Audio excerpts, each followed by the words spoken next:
राजू, जरा अपनी मम्मी को बुलाओ तो देखो ये क्या हो गया है।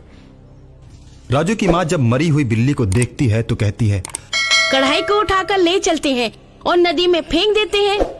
इस तरह दूध और बिल्ली दोनों ही पानी में बह जाएंगे। फिर हम लोग कढ़ाई धोकर वापस ले आएंगे। नदी की तेज धार में ले जाकर बिल्ली और दूध को राजू के मम्मी पापा फेंक देते हैं और कढ़ाई को अच्छी तरह धोकर घर लाते हैं। फिर अपने काम में लग जाते हैं।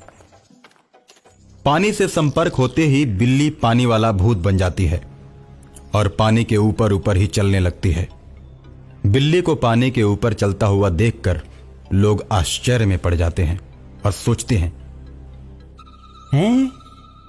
या तो ये बिल्ली भूत है या फिर देवता है। दोनों में से कुछ ना कुछ तो जरूर है जो बिल्ली का रूप बनाकर पानी के ऊपर चल रही है। अचानक एक दिन नदी के किनारे एक शेर पानी पीने के लिए पहुंचता है। बिल्ली शेर को देखकर उसके पास आने लगती है। शेर बिल्ली के ऊपर झपट पड़ता है।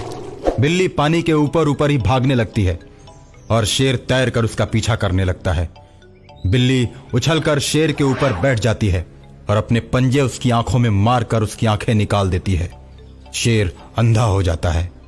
शेर को अंधा करके बिल्ली उसे छोड़ देती है और शेर दर्द की वजह से तड़प तड़प कर मर जाता है। नदी के तट पर बैठे मल्लाह इस घटना को देखते हैं। मन ही मन बिल्ली को देवता समझने लगते हैं। मल्लाह आपस में बात करते हैं, भाई सच में ये बिल्ली देवता ही है। अगर ये शेर को नहीं मारती तो ये शेर जरूर हम सबको मार कर खा जाता। बिल्ली ने आज हम सबकी जान बचाई। और उस दिन के बाद से मल्लाह बिल्ली को कुछ खाने पीने के लिए लेकर आते रहते हैं।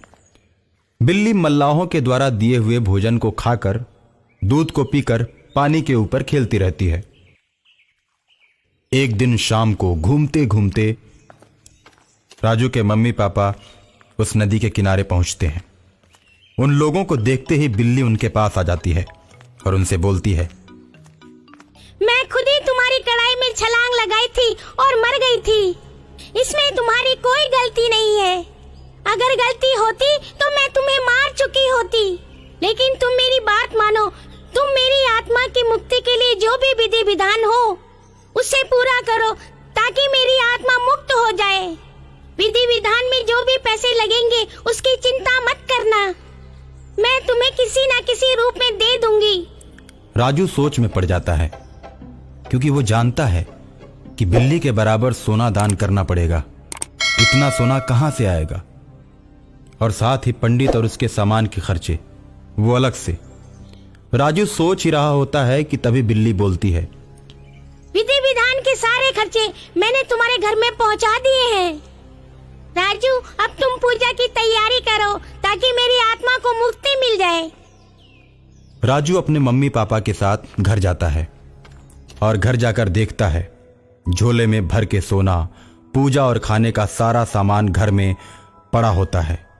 राजू जब देखता है तो खुशी से उछल पड़ता है और विद्वान पंडित को बुलाकर बिल्ली का दाह संस्कार करवाता है और बिल्ली की आत्मा मुक्त हो जाती है। उसके बाद बिल्ली पानी के ऊपर चलती हुई कभी नजर नहीं आती।